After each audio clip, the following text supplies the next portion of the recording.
et bienvenue dans mon atelier. Je m'appelle Céline, je suis designer et professeure de tricot pour la marque Mademoiselle Pétronille. Je suis très heureuse de vous retrouver pour cette nouvelle vidéo.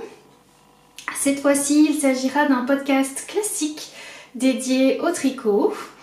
Je tiens à souhaiter la bienvenue à toutes les personnes qui découvrent ma chaîne, qui est une chaîne spécialement dédiée aux arts de la maille et plus particulièrement au tricot. Et bien entendu, je souhaite la re-bienvenue à toutes les personnes fidèles qui me suivent, qui sont abonnées, qui reviennent à chaque fois que je publie de nouvelles vidéos. Un grand merci également à toutes les personnes qui ont gentiment accueilli ma dernière vidéo qui était mon premier opus de la nouvelle rubrique, on va dire. Il s'agit des hors-séries de la chaîne. J'ai souhaité voilà, vous faire visiter mon atelier et apparemment ça vous a bien plu. Surtout je suis très contente si ça a pu vous inspirer pour vous aussi organiser vos petits coins dédiés au do-it-yourself et au plus particulièrement au tricot chez vous. Aujourd'hui donc au programme un podcast classique avec au sommaire tout d'abord mes projets terminés parce que oui, cette fois-ci il y en a. Également une sortie de patron. Voilà, je vais vous en dire un petit peu plus puisqu'il sort là dans les prochains jours. Et je ferai un petit passage rapide sur mes encours parce que malheureusement ils avancent un peu au ralenti. Et enfin une dernière rubrique blabla où je reviendrai en effet sur la question de ma présence sur YouTube ou non. Et puis également je vous partagerai mes coups de cœur tricot du mois de juin. Pas d'interlude aujourd'hui, mais promis, je vous laisse un petit générique de fin avec des images de nature à la fin de la vidéo. Je vous dis donc à tout de suite pour mes ouvrages terminés au tricot.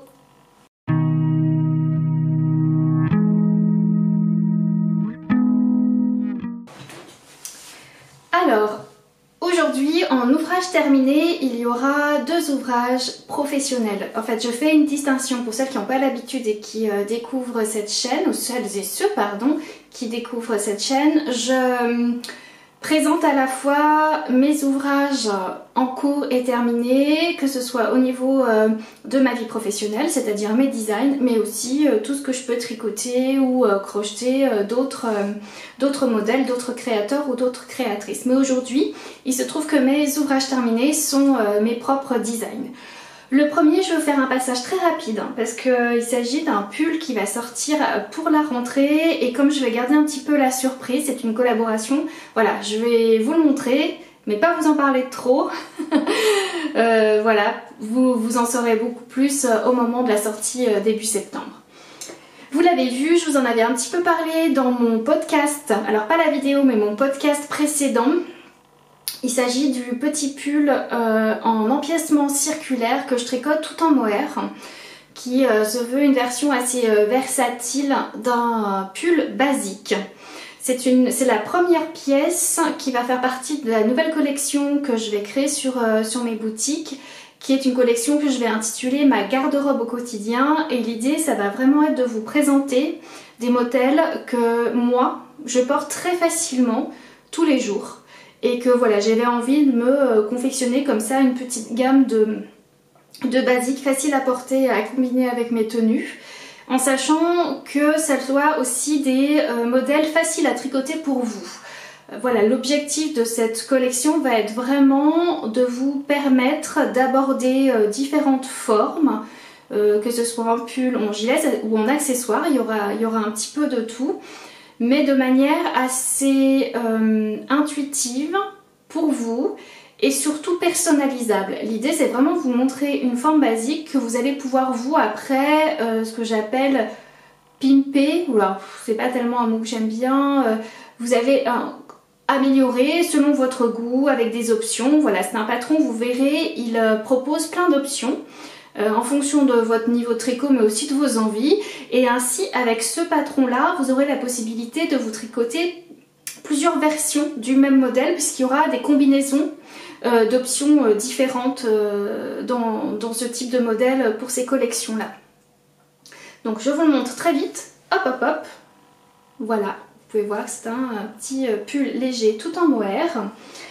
Et une des particularités de ce modèle, c'est que vous verrez, vous pouvez le tricoter avec des fils différents, en sachant qu'il faudra, enfin moi je conseille pour le rendu de garder toujours quand même un fil de mohair dans votre combinaison, ou pas.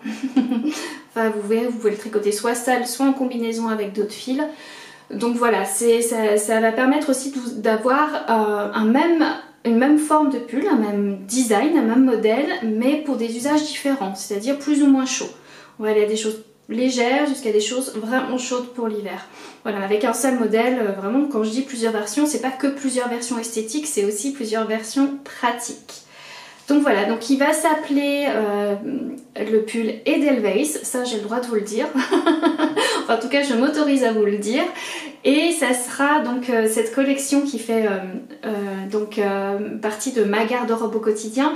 J'ai décidé pour la différencier de mes autres modèles de leur donner des noms de fleurs de montagne et plus particulièrement des fleurs des Alpes. Voilà, un petit clin d'œil à ma région et à l'endroit où j'habite et où j'aime bien graviter, on va dire. Donc voilà pour le petit pull Edelweiss qui est mon premier ouvrage terminé. Le deuxième, il est là, vous l'apercevez, il est ici, pardon. Je vous l'avais également commencé à vous le montrer il y a le podcast précédent, donc il y a 2 mois de ça. Il s'agit d'un petit débardeur. Voilà, tricoté en chanvre, en 100% chanvre. Je vais vous le dire tout de suite, la moins bonne nouvelle, c'est que ce modèle ne sortira pas cet été. Je n'ai pas pu, je ne suis pas arrivée à tenir mon planning parce que je voulais vraiment travailler la forme de ce modèle en top-down, ce qui demandait pour moi quand même un travail un peu différent de ce qu'on peut trouver traditionnellement sur les débardeurs qui sont plus facilement tricotés en bottom-up, c'est-à-dire du bas vers le haut, parce qu'il est plus facile de séparer ensuite les différentes parties plutôt que de commencer par les différentes parties, les assembler et finir par le bas. Voilà, mais moi je voulais vraiment vous le proposer en top-down pour pouvoir vous donner la possibilité de l'essayer. Je vais prendre peut-être un peu de recul, voilà, pour vous le montrer en entier. C'est pareil, je reviendrai plus en détail sur ce design quand il va sortir, donc je prévois de le sortir en avril 2022, si tout se passe bien. Sachez toutefois que je vais quand même le faire tester cet été. Voilà, je tiens à le faire tester cet été tant que je l'ai en tête, tant que c'est plus facile pour moi parce que je viens de faire la gradation, donc c'est plus facile aussi pour moi de vous accompagner sur le test tant qu'il est encore frais.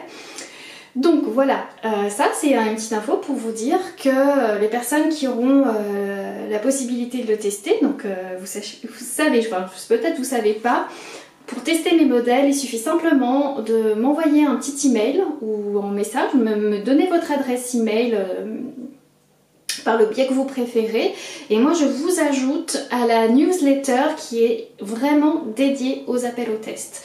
Et cette newsletter, voilà, je l'envoie à chaque fois avec l'appel au test très détaillé qui explique le règlement du test, les délais, le type de fil, enfin toutes les particularités, tout le détail que vous pouvez avoir sur mes modèles. Et ensuite, libre à vous d'accepter ou pas de réaliser le test.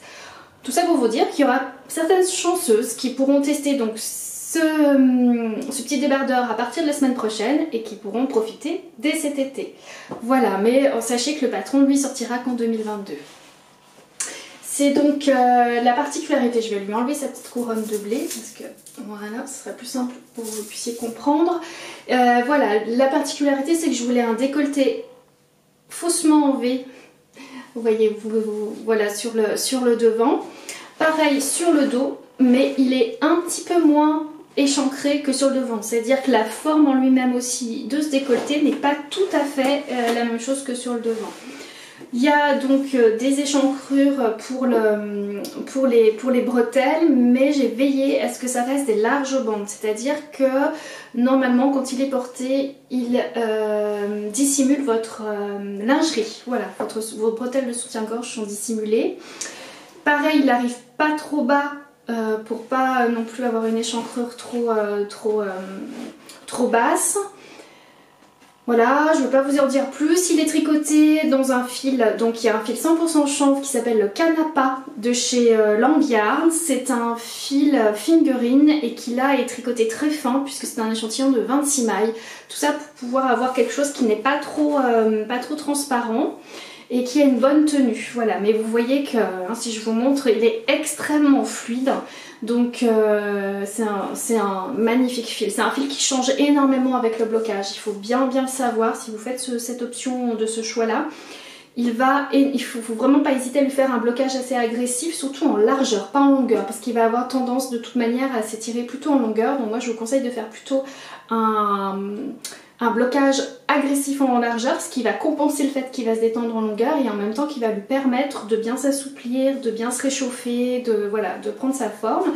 Et vous voyez que sur le bas, il y a toute une dentelle qui court tout au long du bas du débardeur. Il a également une forme évasée, voilà, donc il va être beaucoup plus large sur les hanches, qui explique voilà, qu'il a un petit peu, qu'il pend un peu sur les côtés et qui remonte un tout petit peu sur le devant. Il n'y a pas d'aisance. Alors, pareil, particulièrement quand j'ai réfléchi au modélisme de ce patron-là, j'ai bien travaillé avec des mesures de surpoitrine, des mesures de tour de poitrine et des mesures au niveau de la taille. Vous verrez si vous le réalisez en test que vous allez avoir les mesures de surpoitrine et de poitrine pour vous aider à choisir votre taille, puisqu'il n'a entre 0 et 3 cm d'aisance. Il est vraiment, l'idée c'est qu'il soit ajusté au niveau de la poitrine. Voilà, c'est ça qui est très important. Qu'est-ce que je voulais dire d'autre? Oui, quand je parle de tour de poitrine, pour moi le tour de poitrine c'est le moment où je viens rejoindre le dos et le devant. C'est cette mesure là, donc c'est tout pile en dessous de l'emmanchure que je prends cette mesure là. Et pour ce qui concerne non, je dis des bêtises, ça va être ça, la surpoitrine, pardon. Non, je dis des bêtises, c'est la surpoitrine, c'est vraiment le moment où, voilà, on va rejoindre ici. Et ensuite, j'attaque tout de suite des augmentations d'aisance poitrine, justement, pour permettre au bonnet et à la poitrine de s'installer. Sur cette forme-là, après je travaille différemment pour d'autres, peut-être pour d'autres modèles, mais là, sur ce modèle-là, j'ai travaillé comme ça. Donc le moment de rejoindre au niveau des aisselles, c'est la mesure sur poitrine, et après tout de suite, je vais vous proposer de faire des augmentations pour les onces poitrine, et donc là, ça correspondra au tour de poitrine. Je m'arrête là, puisque de toute façon, c'est un modèle qui ne va pas sortir tout de suite, mais je vous en reparlerai de manière beaucoup plus précise quand il sortira au printemps 2022. Si tout se passe bien et si nous sommes encore tous ici en train de faire du tricot. Donc voilà, je ne vous donnerai pas tout de suite son petit nom, celui-là, je me garde le droit de vous en parler au moment de sa sortie et de vous dévoiler tout ça en 2022. Voilà en ce qui concerne les ouvrages terminés, et ben je vais vous retrouver maintenant pour vous parler de la sortie du mois de juillet, c'est un modèle qui va sortir le 2 juillet. Je vous en parle tout de suite.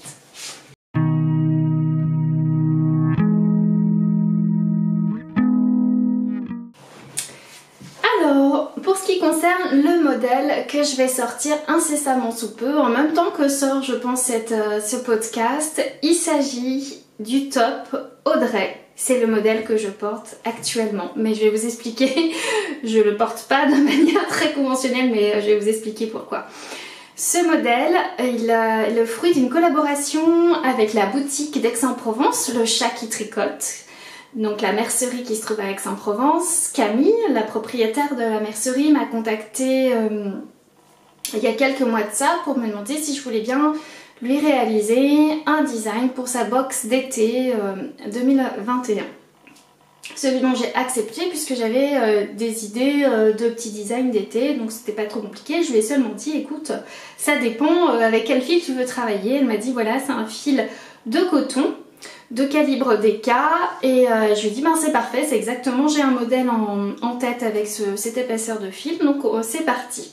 Donc voilà, j'ai créé le top Audrey spécialement pour la box d'été du chat qui tricote avec le fil de chez Erika Knight qui s'appelle le Gossipium Cotton Tweed que je porte là actuellement. Je vous expliquerai ensuite après pourquoi malheureusement vous n'allez pas pouvoir tricoter exactement le même modèle que moi, surtout vous n'allez pas pouvoir le tricoter dans le même coloris, mais j'y reviens après. Juste je me lève quand même, je vous montre la réalisation, le modèle. Donc voilà, il s'agit d'un petit top, vous voyez, sans manches, qui est de forme carrée, de type boxy, hein, puisque nous avons pas mal d'aisance, nous avons entre 10 et 12 cm d'aisance.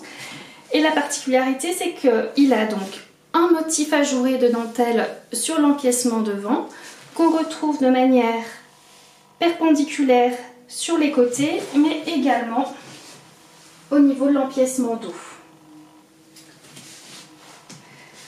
Vous avez aussi, je ne sais pas si je vais arriver à vous montrer, sur le bas une finition au point mousse. Il est légèrement, donc vous voyez, ouvert sur les hanches. Et on retrouve aussi un petit liseré de point mousse en bas de l'empiècement, aussi bien sur le devant que sur le dos. Et vous avez également une finition de colle au point mousse. Et point mousse qu'on retrouve aussi en finition qui se tricote en même temps, là cette fois-ci, sur les bordures de l'emmanchure. Voilà pour les détails de ce design.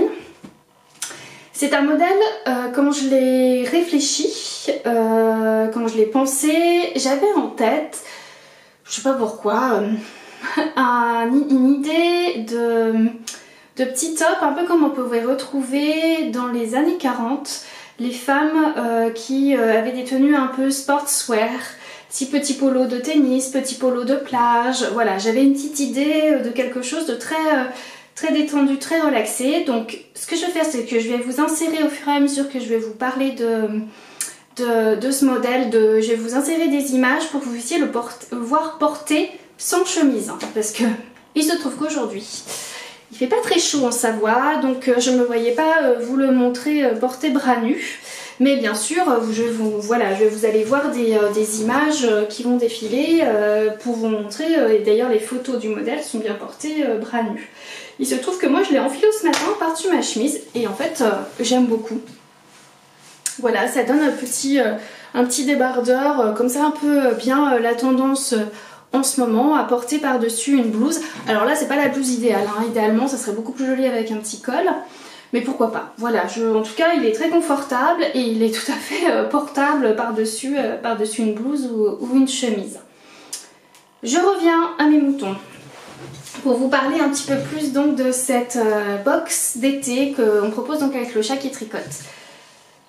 Camille vous propose dans sa box des kits prêts à tricoter le modèle Audrey dans la même qualité de fil, donc en Gossipium Tweed. Mais elle a eu des problèmes avec son fournisseur, voilà, elle n'arrivera pas à avoir tous les coloris qu'elle aurait aimé pour réaliser ses kits, et notamment le coloris, je vais utiliser moi, les coloris roses. Mais elle va vous proposer des alternatives avec la même qualité de fil qui s'appelle la Gossipium Cotton, pas tweedée, elle ne sera pas tweedée, elle n'aura pas ce petit effet de petit mouchetage de tweed que moi j'aimais beaucoup sur cette qualité-là. Et elle va vous proposer des kits aussi bien donc en cotton tweed, mais il n'y aura pas le rose, il y aura des coloris limités, il sera vraiment en coloris limité, mais vous aurez plus de coloris dans les kits en Gossipium Coton normal. La seule différence, pardon, c'est que le Gossipium Coton sans tweed, lui, est un tout petit peu plus épais, mais elle a prévu le métrage qu'il faut, vous inquiétez pas, pour faire le modèle. On a bien calculé à ce niveau-là. L'important c'est que vous ayez exactement le même échantillon. Elle a fait l'échantillon, elle obtient exactement le même échantillon que ce soit avec l'un fil ou l'autre. Donc il n'y a aucun problème à ce niveau-là. Donc voilà, ça je voulais juste vous le préciser. De toute façon, voilà, elle va communiquer sur ses box. Je lui laisse faire toute cette partie-là. Si vous avez des questions par rapport à ça, je vous laisse voir plutôt avec Camille du Chat qui tricote. Elle pourra vous renseigner sur le contenu de la box. Pour ce qui concerne le modèle en lui-même, il sortira également de manière indépendante seul dans mes boutiques. Donc vous pourrez acheter, si vous le souhaitez, le patron seul dans mes boutiques en ligne, que ce soit sur Ravelry ou sur Etsy. Et bien entendu, j'offre une remise de 15% pour le lancement comme à chaque fois. Et là, cette fois-ci, la remise de 15% sera valable jusqu'au 8 juillet. Voilà, pendant une petite semaine. En sachant également que le prix de remise est répercuté également sur la box. Hein. Vous inquiétez pas, c'est pas parce que vous achetez la box que vous allez acheter le modèle plus cher. On a fait en sorte que tout le monde s'y retrouve au niveau du prix du modèle. Alors maintenant, parlons un petit peu concrètement du modèle. Je vais d'ailleurs l'enlever pour vous l'expliquer un peu mieux. Ce sera peut-être plus simple pour vous montrer exactement la construction et les détails du petit top. Alors comme je vous disais, la particularité c'est qu'il a un empiècement dans un motif ajouré. Ce motif ajouré n'est pas du tout difficile. Il faut par contre rester très concentré. Voilà, parce qu'il se construit sur 4 mailles et il a pour particularité de savoir faire des jetés, des mailles ensemble et des surjets, en fait de rabattre, de pouvoir rabattre une maille sur les autres mailles. C'est tout, c'est vraiment pas un point difficile, c'est un point très simple de dentelle. Moi je trouve que justement pour commencer et se lancer dans les points ajourés, c'est vraiment quelque chose de facile. Là j'ai vraiment voulu proposer un modèle très très simple, accessible aux débutants pour un modèle d'été.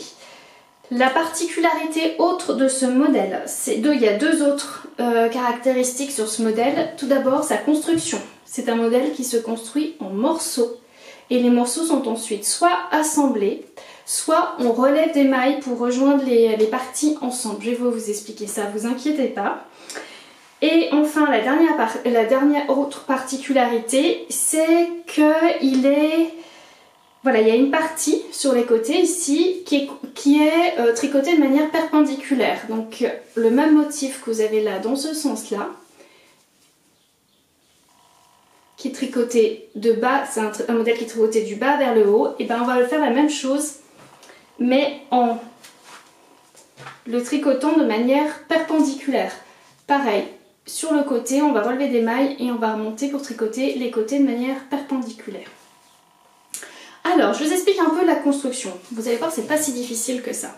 Le devant, on commence par le devant, on commence par le bas, la bande de point mousse, on monte tout un jersey, une partie qui est un grand rectangle en jersey à plat. Ensuite, on a quelques petits rappels au point mousse, puis on va commencer l'empiècement tout simple en une seule partie jusqu'ici en point ajouré, puis on va séparer les deux demi-devants. On va d'abord commencer par tricoter, je dis pas de bêtises, non, ce côté-là. Voilà, on va créer les diminutions pour former le décolleté, qui est un décolleté, vous avez vu, hein, qui est pas très profond, qui est un décolleté rond mais assez proche du cou. Vu que la partie est quand même ajourée, je me suis dit que c'était pas la peine de non plus trop le décolleter, c'est pas le but. Et je voulais vraiment qu'il garde un petit côté assez sport et pas trop donc facile à porter et pas où on se soit gêné dès qu'on se penche en avant. On reprend l'autre côté, on tricote de la même manière, on met en attente de chaque côté les mailles pour le devant. Donc voilà pour le devant. Ensuite, on fait la même chose mais avec le dos. Pareil, de bas vers le haut. On refait exactement pareil, la barre de point mousse, la même hauteur pour faire la partie en jersey à plat, le point mousse. Et cette fois-ci, on fait tout l'empiècement dos d'un seul trait. Il n'y a pas de forme dans le col, il est tout droit le col, l'encolure dos est toute droite. Donc là, c'est facile. Ensuite, on rassemble les épaules avec un rabat à 3 aiguilles de chaque côté. Donc ce qui fait qu'il y a une couture qui ne se voit pratiquement pas sur les épaules. Voilà, en tout cas c'est propre et ça tient bien. L'avantage du rabat à 3 aiguilles, c'est que mine de rien, comme le fil c'est quand même un coton déca, il est quand même assez lourd. Donc ce qui explique qu'il va quand même tirer vers le bas. Donc c'est important d'avoir une couture sur les épaules pour bien maintenir le vêtement en place et surtout qu'il ne se déforme pas. Quand on a fait ça, on se retrouve avec une forme de chasuble. Je ne sais pas si vous vous souvenez des chasubles qu'on peut porter justement dans les équipes sportives ou à l'école quand on faisait du sport. Et là, pour pouvoir rassembler le devant et le dos, et ben c'est là où on va travailler sur les côtés. Mais ne vous inquiétez pas, je vous ai fait une vidéo tutoriel dans le patron où c'est vraiment un pas à pas de 20 minutes qui vous accompagne sur tout comment réaliser. Donc vous allez remonter des mailles ici. Vous allez tricoter une certaine hauteur du motif de dentelle, vous allez rabattre et ensuite vous n'avez qu'une couture à faire en fait, qui est celle-ci, cette dernière couture qui est là, cette hauteur là, qui est une couture invisible. C'est vraiment pas grand chose. Et puis pareil, je vous explique. Il se trouve que j'ai veillé à vous faire des mailles lisières d'une certaine manière sur les deux côtés du devant et du dos. Je ne sais pas si vous allez bien voir. Vous avez une forme de petite chaînette qui se forme. En fait, je vous ai fait faire une sorte d'aille-corde intégrée de chaque côté pour faire en sorte que ce soit beaucoup plus facile de venir chercher les mailles pour faire votre couture. Et l'avantage de cette taille-corde intégrée, c'est que là, je vous montre l'intérieur. Vous avez vu? L'intérieur est pareillement fait avec une petite chaînette qui court. Ce qui fait que ça vous fait des finitions qui sont aussi belles à l'intérieur qu'à l'extérieur. Voilà, ça c'est vraiment le petit détail. Vous allez voir, vous allez prendre du plaisir. C'est très agréable. C'est beaucoup plus facile de coudre des parties ensemble avec ce type de lisière. Et aussi parce que la finition est beaucoup plus sympa. C'est une finition que vous pouvez retrouver, vous voyez, sur le côté là. Au niveau des emmanchures. Voilà, ce sont des mailles glissées en fait, hein. Vous inquiétez pas, je vous parle d'aille-corde intégrée, mais c'est rien d'autre que des mailles glissées. Et voilà, c'est tout comme ça. Et pareil sur les côtés, ici on retrouve à nouveau, puisque comme on travaille en perpendiculaire, on travaille de la même manière. Donc, voici pour la construction. Dernière étape, je vous propose, donc vous allez, c'est pas que je vous propose, c'est mieux vous faire une finition quand même pour le col. Moi je vous propose de faire une finition en la même manière au point mousse pour coordonner le tout. Il y a des personnes qui ont préféré faire un I-cord, c'est tout à fait possible, le rendu aussi est très belle. J'ai des testeuses qui ont fait ce choix là et c'est pas mal du tout. Donc je vous explique le ratio pour relever les mailles, faire quelques rangs de point mousse et voici, votre top est terminé. Vous avez fait exactement la même chose, hein. Pardon, je vous ai pas dit pour chaque côté. Voilà, pour ce qui concerne les côtés. Autre chose que je voulais vous dire concernant la technique, c'était... Ah oui, il y a des possibilités d'adaptation, notamment en termes de hauteur de buste. La seule chose que je vais vous... Si jamais vous n'avez pas le même échantillon en nombre de rangs, ou si vous voulez allonger ou raccourcir votre top, faites très attention toutefois, je vous dis c'est tout à fait possible. La seule chose c'est que sur cette partie-là, il faut obtenir un certain multiple de mailles pour pouvoir avoir ensuite le nombre de mailles nécessaires pour pouvoir avoir aucun problème à placer votre bande latérale perpendiculaire. Sinon ça ne fonctionnera pas. Mais c'est pareil, c'est tout indiqué. Dans le patron, je vous explique comment faire, il n'y a aucun souci. Vous pouvez vraiment voir comment combiner ça, il n'y a vraiment pas de problème. Petite astuce, quand dans le patron c'est indiqué une mesure en centimètres, ce qui est important quand on n'a pas le même échantillon au nombre de rangs, ce qui est quasiment tout le temps le cas. C'est très difficile d'obtenir exactement le même échantillon au nombre de rangs que le designer. Ça peut arriver pour certaines personnes, mais la plupart du temps, par exemple, moi ça ne m'arrive jamais. Pas la plupart du temps, ça ne m'arrive jamais. Ne comptez pas en centimètres pendant que vous êtes en train de tricoter parce que vous allez vous faire avoir. Vous avez calculé votre échantillon au moment où l'échantillon a été bloqué. Donc ensuite, quand vous mesurez, au fur et à mesure de votre tricot, lui, le pull, il n'a pas été encore bloqué. Donc vous n'allez pas avoir la même mesure. Donc moi, je vous conseille de faire quelques petits calculs. Ça peut être intéressant. C'est de vraiment vous regarder votre échantillon bloqué. Vous savez pour 10 cm exactement combien il vous faut de mailles. Quand par exemple moi je vous dis dans le patron qu'il faut une hauteur de 26 cm. C'est un exemple, hein, ça n'a rien à voir avec ce modèle là, mais s'il vous faut une hauteur de 26 cm, faites un produit en croix par rapport à votre échantillon à vous. Je sais pas moi, allez je dis un exemple débile, mais c'est ce qui n'arrive pas, hein, c'est pas possible, mais vous avez 13 mailles pour 10 cm. Et ben si vous voulez avoir 26 cm, si vous voulez savoir combien de... Non, 13 mailles, 13 rangs, pardon. Si vous avez 13 rangs pour 10 cm, si vous voulez avoir 26 cm, combien de rangs il va falloir vous faire tricoter pour être sûr d'avoir ces 26 cm? Partez de votre échantillon à vous. C'est-à-dire, vous faites votre produit en croix, 26 cm x 13 rangs divisé par 10 et vous allez obtenir exactement le nombre de rangs que vous aurez besoin de tricoter pour avoir ces 26 cm. Moi, bien sûr, je vais vous indiquer un nombre de rangs, mais un nombre de rangs, c'est si jamais par hasard vous tombez sur exactement le même échantillon que moi. Mais si vous n'avez pas le même échantillon, faites ce petit calcul, ça vous évitera des mauvaises surprises sur les calculs de hauteur, de longueur et de nombre de rangs. C'est-à-dire partez de votre échantillon, faites-vous pour 10 cm combien vous avez de rangs, comme ça à un moment donné comme dans un patron vous avez une mesure en centimètres de hauteur, vous faites votre petit produit en croix et vous avez exactement le nombre de rangs pour vous qu'il vous faut tricoter. Voilà, c'était juste une petite astuce pour vous expliquer bien comment adapter à votre échantillon si en nombre de rangs il n'est pas équivalent à celui du designer ou de la designeuse. Donc voilà pour ce qui concerne les éléments techniques de ce modèle, le top Audrey. Qu'est-ce qu'il me restait à vous dire? Oui, donc là il est tricoté dans un fil de coton de type DK. Moi je déteste ceux qui l'ont tricoté entre le sport et le DK. Dans des filets estivaux, je vous recommande. Vous avez vu que comme je peux le porter un petit débardeur par-dessus une blouse, rien ne vous empêche d'en faire une version en laine. Et à ce moment-là, il ira parfaitement pour des jours comme aujourd'hui où ça se rafraîchit un petit peu et on n'a pas forcément envie de mettre un gros pull par-dessus sa blouse, mais simplement un petit débardeur sans manches. Rien ne vous empêche de le tricoter en fil de laine, ça peut convenir, mais à ce moment-là, vous ne le porterez pas en top classique d'été, mais plus en débardeur par-dessus une chemise. C'est un échantillon de 22 mailles, en fait c'est ça qui est important de retenir. Sachez que vous pouvez utiliser à ce moment-là un spectre de fil qui est beaucoup plus d'épaisseur de fil, de calibre de fil qui est plus important, puisque l'important c'est d'obtenir l'échantillon. Après ça dépend du tissu que vous voulez. Ça c'est mine de rien c'est quand même un coton assez épais puisqu'il est de type DK. Mais moi je trouve qu'il garde une belle filité, il n'est pas du tout cartonné, il est très très souple.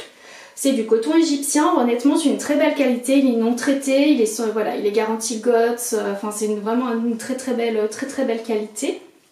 J'aime beaucoup cet effet tweedé, voilà, qui lui donne un peu de relief dans la couleur. Ensuite, je vais vous donner un petit, comme je vous avais dit que je ferais plus attention maintenant, je vais vous donner une liste de fils alternatifs pour le tricoter si vous souhaitez le faire. N'hésitez pas non plus à aller voir les versions des testeuses parce que ça vous donnera des idées aussi de fils pour faire votre version à vous. Donc, alors je vais reprendre mon cahier pour vous dire un petit peu ce que j'avais noté comme fil alternatif qui pourrait convenir. Il y a la Sunny de chez Cheval Blanc, la Cotton Light de chez Drops, la Coton Merino de chez Drops, la Fil Coton 3 de chez Fil d'Art, la Natura de chez DMC, la Bero Alto de chez Rosarios 4, le lin Alpha, parce que là jusqu'avant je vous ai donné tous des cotons, mais là je vous donne un autre fil, donc qui est le fil de lin Alfama de chez Rosario 4, le fil Bohème, qui est un, je crois que je dis pas de bêtises, coton-lin mélangé, je sais plus, peut-être je dis une bêtise, mais c'est un mélange de deux fils d'été qui fonctionne très bien, qui est un peu plus fin, qui a plus un calibre sport, mais qui a un très joli rendu. Moi j'ai une de mes testeuses qui l'a fait, qui est ravie, il est léger, extrêmement fluide et il fonctionne très bien, il met très bien en valeur le point ajouré. Et aussi le fil Kimberley de chez Lang Yarns, qui est un fil pareil, qui a ce petit côté tweedé, qu'on retrouve, qui est légèrement plus épais mais qui fonctionne également puisque l'important c'est d'obtenir l'échantillon comme je vous le disais. Bien entendu j'imagine qu'il y a toute une ribambelle d'autres fils et d'autres alternatives possibles.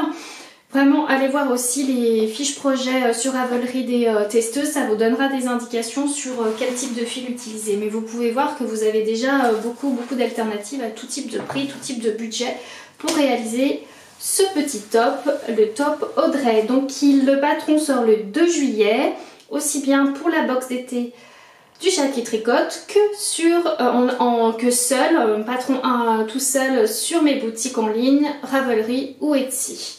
Le prix du patron est fixé à 7 €, qui avec la remise de 15% revient à 5,95 €. Il a un modèle qui est gradé en 6 tailles, de la taille 85 cm à la taille 136 cm de tour de poitrine, avec une aisance recommandée entre 10 et 12 cm puisqu'il s'agit d'un modèle de type boxy, de forme carrée, donc le but du jeu c'est d'avoir de l'aisance. Vous pouvez, quoi qu'il arrive, ajuster l'aisance.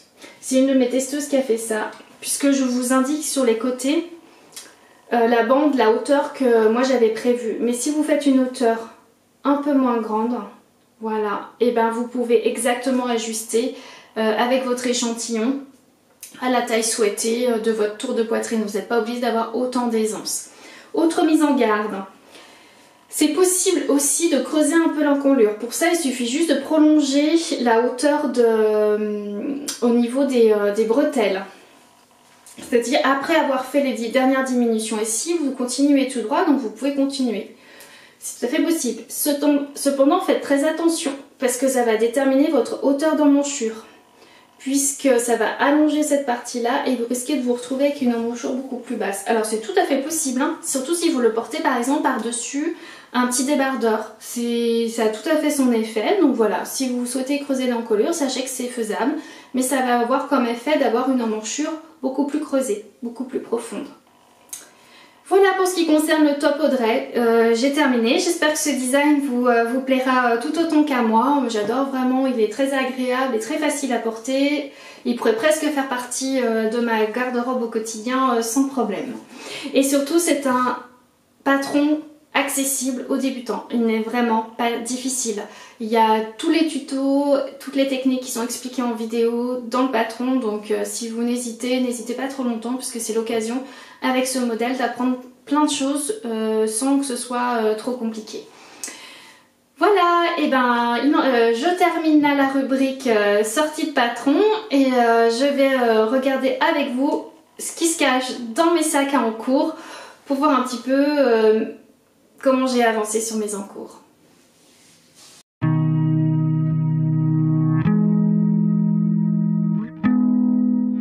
Mon premier encours, c'est toujours le gilet de Marie-Amélie Design, le Seropegia. Il est là, je vous le montre, il a un tout petit peu avancé. J'ai quasiment terminé le corps, mais il reste vraiment, faut que j'arrive à trouver le moment, mes moments sont partagés de loisirs en ce moment avec d'autres choses que le tricot, donc forcément ça avance un petit peu moins vite. Je vais vous remettre une petite image pour vous montrer donc le modèle. C'est un modèle qui est issu du premier volume du magazine Voulez-vous, qui juste en passant je vous informe qu'il a changé de nom puisqu'il va désormais s'appeler le Slow Magazine, SL2OW, qui est en fait l'anagramme de Wools, donc c'est à l'envers Wools Slow. J'ai eu la chance d'ailleurs de participer au deuxième volet de ce magazine. Je vous en reparlerai quand il sortira officiellement. Mais voilà, donc le Seropegia, qui est un modèle de gilet de type... alors c'est pas une veste à la base, que moi j'ai raccourci, que j'ai fait en gilet. C'est un type construction kimono. Vous voyez que sur le haut, voilà, il part dans la nuque avec deux parties sur les côtés. Et là j'en suis, donc il se tricote en top down. J'ai fait l'empiècement dos qui est tout en point texturé de brioche alternée. Une brioche alternée qu'on retrouve également sur les devants qui part en croissant. Ça grandit au fur et à mesure qu'on descend. Et c'est un point texturé qu'on retrouve également sur le bas du gilet. Donc moi je l'ai raccourci pour avoir un gilet de taille on va dire normale. Je vais vous le passer, peut-être ça vous donnera une idée de un petit peu la longueur que j'ai choisi. Il me reste pas grand chose. Je pense que j'en suis à un peu plus de la moitié de la bordure du bas du corps. Voilà. Vous voyez, il va m'arriver juste en dessous de la ceinture de mon jean. En sachant que c'est des modèles, je ne sais pas si vous savez, hein, ce type kimono, où il remonte légèrement sur le devant. Donc il sera un peu plus bas, il va descendre sur mes fesses. On va dire, ouais, je pense bien la moitié de mes fesses sur le dos et qui va remonter au niveau de ma ceinture sur le devant. Je le tricote en coton mérino de Drops. C'est un fil que j'ai récupéré. Je vous avais expliqué aussi d'un autre gilet qui était trop grand pour moi. Je pense qu'il est recommandé d'être tricoté en aiguille 4, mais finalement moi je trouve que le rendu est, en tout cas moi qui tricote peut-être un peu plus large, le rendu est plus sympa en 3,5, en aiguille 3,5. Et ensuite il me suffira de reprendre donc les manches et tricoter les manches. Je crois qu'elles se tricotent, je peux dire, je crois que c'est tout droit, qu'elles se resserrent très vite sur la fin. Il me semble que c'est ça. De toute façon ce sont des manches longues. Donc vous voyez, il est vraiment, j'aime beaucoup toute cette bande sur le devant en point texturé, avec une très jolie aussi boutonnière. C'est un gilet qui ne se ferme pas, hein, qui se porte vraiment de style kimono, et on retrouve aussi la texture sur le haut du dos. Je le trouve très très sympa. Ça va me faire, je pense, une très jolie veste pour travailler dans mon atelier. Et puis la couleur étant très neutre, et va pouvoir se mettre avec toutes mes tenues, et je pense que je vais aussi bien l'utiliser pendant mes cours de yoga. C'est une matière qui sera parfaite pour mes moments de méditation à la fin de mes séances de yoga. Voilà, donc j'ai hâte de le terminer pour l'avoir pour la rentrée, parce que ça sera une épaisseur aussi de fil qui sera parfaite pour le début de l'automne. Je pense que ça sera vraiment un bon projet voilà, de la rentrée, tout simplement. Donc voilà pour mon premier en cours. Le deuxième en cours, alors c'est assez drôle. Alors, si je me trompe de sac, ça va pas le faire. Voilà. Donc le deuxième en cours, c'est assez drôle, c'est également un gilet. Et c'est un gilet qui utilise la même construction. Il se trouve que c'est un modèle personnel. C'est un design que j'avais commencé à faire il y a 1 an de ça, et que j'avais laissé un peu tomber. Oh là, je suis désolée, en plus j'ai même pas terminé le rang. Bon, c'est pas grave, ça ne va pas m'empêcher de vous le montrer. Et c'est un design que j'hésite beaucoup à grader et à écrire. Je sais pas encore, j'avoue que je sais pas. Il y a certaines personnes qui, je vous l'ai montré dans les dernières vidéos, et certaines personnes qui m'ont dit oh mais non, mais c'est pas grave s'il est long à tricoter. Alors c'est vrai que c'est un fil de coton fingering qui est proposé par Yarn by Simone, qui est super agréable, qui est très doux. Alors là, la couleur, elle rend pas du tout par rapport à ce que c'est dans la réalité, puisque c'est un bleu canard. Et là, je veux dire, il n'y a aucun objectif qui arrive à rendre cette couleur-là sans le travail de la couleur après derrière. De toute manière, c'est une couleur que Yarn by Simone ne propose plus actuellement dans sa boutique. J'ai vu qu'elle avait ressorti cette base-là pour l'été, mais elle ne le propose pas dans cette couleur, donc aucun regret. De toute façon, vous ne trouverez pas la couleur de ce gilet, et puis de toute manière, c'est pas du tout ce que vous avez là à l'écran, ça n'a rien à voir avec ce qui est dans la réalité, ça rend pas du tout justice à la couleur. C'est un très joli bleu canard. Ensuite, donc c'est un gilet que je tricote en aiguille 2,75. C'est ça un petit peu qui m'avait un petit peu refroidi pour le grader et le faire tester. Mais après on verra, peut-être que l'année prochaine, on s'en va dans les plus après, hein, vu que je sors des choses d'une année sur l'autre maintenant. Et l'autre chose, c'est parce que le motif devant, qui est un motif de losange, vous voyez, un motif de losange texturé, est assez... c'est pas qu'il est compliqué, mais il faut rester très concentré pour le faire, et qu'il est c'est pas toujours... c'est pas un zéro cerveau en fait, voilà. Donc du coup ça demande quand même d'être très concentré. Là c'est pareil, j'ai quasiment terminé le corps, je vais vous montrer. Il me reste à faire, là je vais entamer maintenant la bordure du bas, qui va être une bordure un peu particulière. Je crois que je vous en avais parlé également. Ah mais attendez, non, je dis des bêtises, je peux pas le passer du coup. Ah non, je peux pas vous le passer. En fait il arrive, vu que j'ai pas fini mon rang, forcément. Donc il arrive à peu près là. J'ai veillé par contre cette fois-ci à trouver une technique. Je sais pas si ça va marcher exactement, mais je pense que oui. pour que le devant ne se relève pas par rapport au dos. Mais je n'ai pas utilisé, vous verrez, j'ai pas utilisé, enfin, si je l'aurais dit, puis je vous expliquerai de toute manière, et je n'ai pas utilisé la méthode de rang raccourci, j'ai utilisé une autre technique.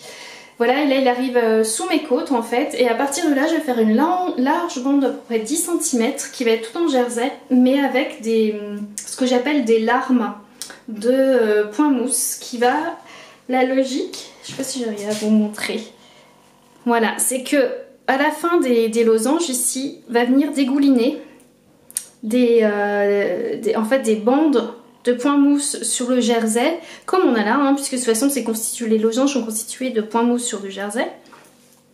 L'idée ça va être la même chose. Je vous avais parlé, je crois, que ce qui m'avait inspiré, c'était quand il fait des fortes pluies sur les vitres, quand on est en voiture.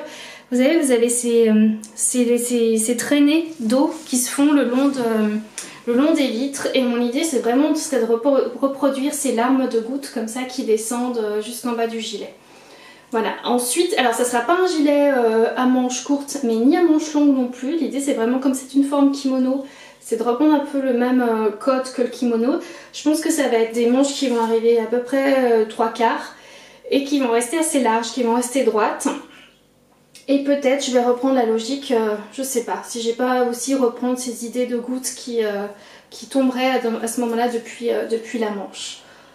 Donc voilà, c'est pareil là, par contre la finition, il va rester ouvert aussi, mais il n'y aura pas de patte de boutonnage, c'est également, vous voyez, un I-cord intégré. Ça va, le dos est tout en jersey, je vous ai pas dit, il n'y a que les devants où il y a le motif. J'espère, je voudrais vraiment, mon objectif c'est de le terminer pendant mes congés cet été. Voilà, pour pouvoir le porter, c'est dommage, c'est un coton figurine, il est super fin, il est parfait pour porter à cette saison, mais c'est dommage que je puisse pas en profiter. Donc là, c'est mon challenge à moi de terminer ce gilet pendant mes congés d'été.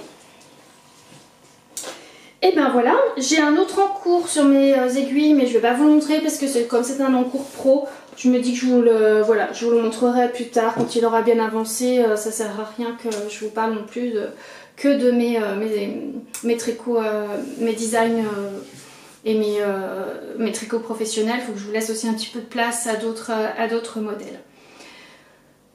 J'ai terminé pour mes encours, donc je finis avec la dernière partie de ce podcast qui est la partie blabla.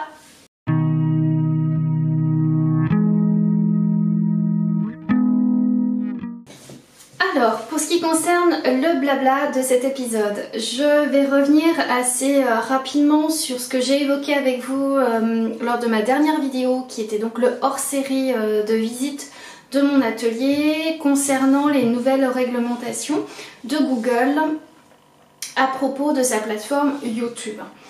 Je vous avais expliqué que à partir du 1er juin, toutes les personnes, même celles qui n'ont pas souscrit à la monétisation de leur chaîne, allaient devoir se retrouver avec des coupures pub, donc toutes les personnes, tous les producteurs de contenu, tous les créateurs de contenu sur YouTube, tous ceux qui proposent des vidéos, allaient se retrouver avec des coupures pub ou en tout cas des publicités au début ou à la fin de leur vidéo, sans l'avoir souhaité. C'est-à-dire, avant, jusqu'à présent, on pouvait choisir de monétiser ou pas nos vidéos et accepter de la publicité ou pas sur nos vidéos. Moi, j'avais toujours refusé. Je vous avais expliqué, c'est des questions de valeur. Voilà, je ne souhaite pas avoir de publicité sur mes vidéos.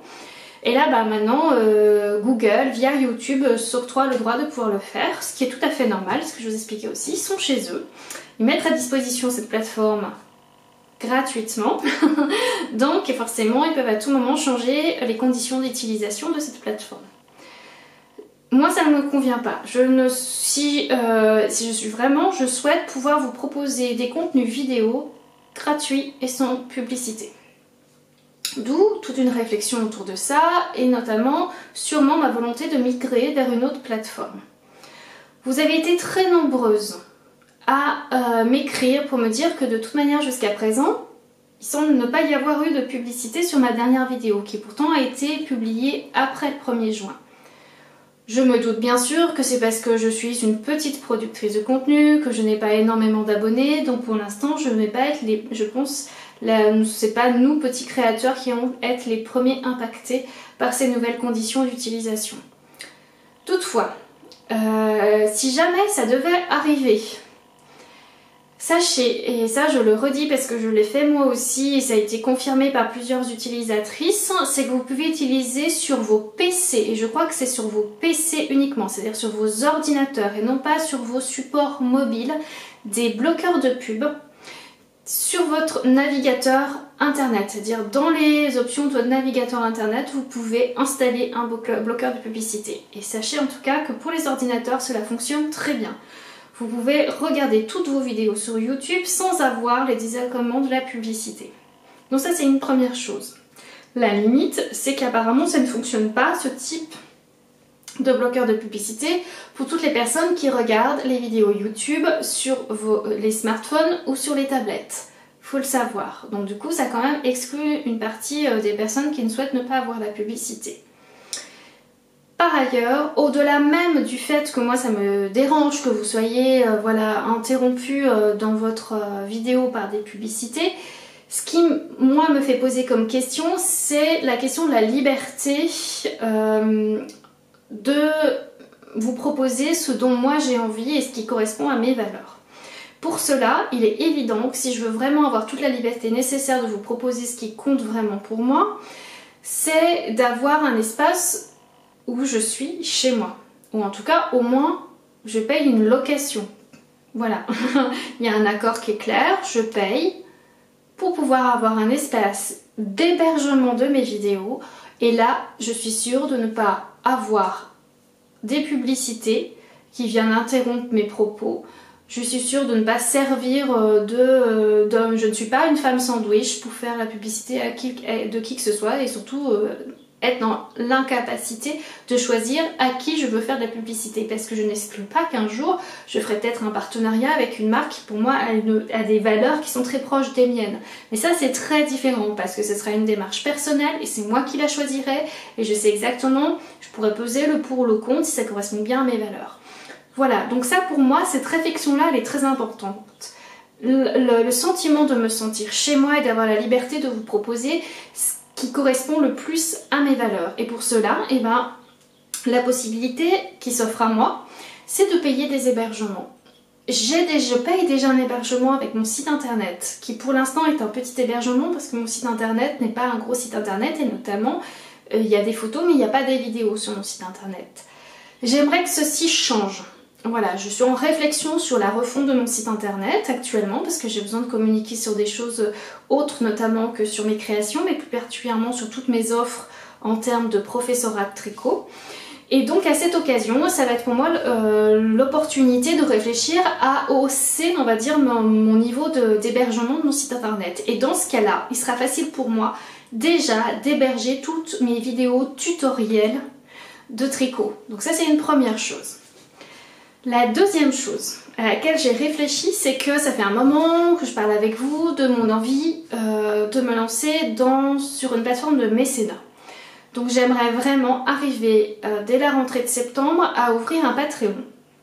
Donc, qui est une plateforme de mécénat d'artistes et de créateurs et qui vise à aider et soutenir des créateurs en s'abonnant à tout moment, donc pour 1 mois ou 2 mois, 3 mois, la durée que vous voulez, c'est minimum 1 mois. Et grâce à ces dons-là, donc ça permet d'aider le créateur à financer des projets, mais ça aussi vous permet à vous d'accéder à des contenus un peu particuliers. Et pour moi, surtout, ça vous permet d'accéder à une zone un peu privilégiée qui est une sorte d'espace où vous et moi on peut avoir des rapports un peu plus privilégiés. Ça dépend des niveaux bien sûr de mécénat, en fonction du don que vous allez faire il y aura plusieurs niveaux d'accès, mais ça me permettra surtout de vous offrir des échanges et des contenus un peu plus on va dire au quotidien de ce que je fais, qui correspond plus aux coulisses, qui correspondent aussi à des choses très concrètes et très techniques. C'est aussi par exemple dans ce cadre-là que j'avais réfléchi, pourquoi pas sur le niveau le plus élevé, à proposer des masterclass, c'est-à-dire vraiment une leçon qui dure un certain temps, une vidéo qui vous propose une leçon sur une technique en particulier de tricot. Voilà, ça va me permettre aussi de vous offrir quelque chose qui est de l'ordre plus... Je dis pas que c'est pas qualitatif les vidéos que je fais sur YouTube, je fais quand même attention à veiller à vous offrir une qualité, mais là ce sera peut-être d'aller approfondir certaines choses grâce à cette plateforme-là. Donc voilà. Et bien sûr, si je vous propose des vidéos sur Patreon, il faut bien que ces vidéos elles soient hébergées quelque part. Donc là, pareil, deux possibilités. Soit je les héberge sur mon hébergeur de site internet, soit je fais le choix de payer un hébergement et un abonnement chez Vimeo, où là, à la fois, je pourrais héberger les vidéos de mon Patreon, mais également les vidéos que je fais là actuellement sur YouTube, c'est-à-dire les podcasts, les hors-séries, tout ça. Ma chaîne en fait, hein. C'est juste qu'il va y avoir une migration de ma chaîne sur un autre espace, sur une autre plateforme. Et là, le moyen pour vous d'y accéder, ce sera, je vous l'avais expliqué, de vous abonner à ma newsletter, puisque c'est au moment où vous allez recevoir ma newsletter où vous saurez qu'est sortie une vidéo et vous aurez juste à cliquer sur le lien pour y accéder. Je sais que c'est pas évident, en tout cas je vous remercie énormément parce que vous avez été d'un soutien énorme. Beaucoup d'entre vous m'ont dit qu'ils seraient prêts à me suivre où que j'aille. Donc c'est vraiment très gentil, ça me touche énormément. Je trouve que c'est très chaleureux comme démarche et c'est très soutenant. Voilà, donc ça va se faire progressivement, ça va pas se faire tout de suite. Je vais essayer de voir aussi comment ça évolue là avec YouTube. Si pour l'instant il n'y a toujours pas de publicité qui apparaît, ça va me laisser le temps de préparer ça correctement. Donc voilà pour ce qui concerne ce blabla à propos donc de ma présence sur YouTube et plus généralement sur ce que je souhaite vous proposer comme contenu vidéo et comment vous pourrez y accéder. Je termine là ce paragraphe pour cette fois-ci et je vous expliquerai de toute façon au fur et à mesure comment ça avance et vous serez informés de comment vous pourrez me suivre et où. Merci. Avant de terminer cette vidéo, dans le blabla, une petite rubrique que j'aime beaucoup et que je tiens à faire, mes coups de cœur du mois. Alors là, ça va être essentiellement, je vais prendre mes notes parce que sinon je vais dire des bêtises, ça va être essentiellement des coups de cœur tricot. Puisque j'ai relevé, alors j'ai mis pas mal de favoris hein, sur Ravelry comme vous j'imagine, mais j'ai relevé vraiment deux patrons coup de cœur qui me plaisent beaucoup. Le premier c'est un patron de pull à petite manche qui est avec pareil un empiècement circulaire très travaillé. Pareil, je vous mets de toute manière une photo du modèle pour que vous puissiez bien voir de quoi il s'agit. Il s'agit du modèle de pull Sonetto, comme un petit sonnet, de la créatrice Yamagara et donc j'aime beaucoup la délicatesse de ce petit pull sans manches. J'avoue que moi je le verrais bien en version estivale, je vous mens pas que à partir du moment où c'est sans manches, ou en tout cas c'est à petite manche, c'est plus facile pour moi de porter ça l'été. En hiver en Savoie on oublie hein, les sans manches, c'est même pas la peine, le fingering encore c'est pareil. Mais par contre, ça me permet de rebondir sur un autre coup de cœur que j'ai eu au mois de juin qui cette fois-ci n'est pas un coup de cœur patron mais qui est un coup de cœur fil à tricoter et il s'agit du fil Solaris qui est le fil de la fameuse teinturière, donc je vous avais déjà parlé parce que j'avais fait un gilet au crochet avec ce fil là. C'est Anna de Lanae qui nous a fait découvrir cette créatrice en France, qui est donc une créatrice qui vit en Espagne, Feliz y Punto, qui vient de sortir une qualité mais juste dingue, que j'ai absolument envie d'essayer, qui est un mélange de 75% soie, 25% lin. Ah non mais ça, moi oui, je veux tester ça, je veux absolument tester ça, donc pourquoi pas dans ce modèle là, justement puisque c'est un fil fingering, et je me dis ça me permettrait d'avoir quelque chose de tellement frais, soie et lin, mais ça doit être bon, à la fois soyeux, brillant, souple, drapé et frais pour la saison, donc voilà, j'ai très envie, en plus les couleurs qu'elle propose sont absolument magnifiques, il me reste plus qu'à choisir la couleur en fait. Je pense que c'est ça qui va être le plus difficile, tellement le choix est vaste. Donc voilà, le pull Sonetto de Yamagara dans le fil Solaris, ça j'aimerais beaucoup. Et mon deuxième coup de cœur, alors c'est pas du tout un coup de cœur estival, là ça sera pour l'hiver prochain. Il s'agit de la veste de Irene Lin exactement. J'aime beaucoup ce que fait Irene Lin et là c'est la boho style mosaïque, pareil je vous mets une photo. Et alors là, tout me plaît. La forme, les raglans, l'épaisseur, c'est du worsted. Le motif qui est texturé sur la partie unie, mais on a toute la bande de mosaïque qui donne un effet très bohème au modèle. La large bande de col, la longueur, c'est exactement la veste qu'il me faut pour travailler chez moi, dans mon atelier, l'hiver. C'est vraiment, j'aimerais trop avoir le temps de la réaliser et j'ai une petite idée, soit je la ferai en Gilliatt de Dererum Natura, je pense qu'il devrait correspondre puisque c'est un échantillon 19 mailles, soit aussi il y a un autre fil que j'aime bien, c'est de la Snail Dan, mais en trois brins qui correspondrait à l'épaisseur qui est recommandée pour faire ce modèle là. Donc ben, il me reste plus qu'à racheter une vie pour pouvoir avoir assez de temps pour tricoter tout ça, mais voilà, mes coups de cœur du mois de juin, donc un modèle que je pourrais imaginer estival et un autre vraiment pour cet hiver.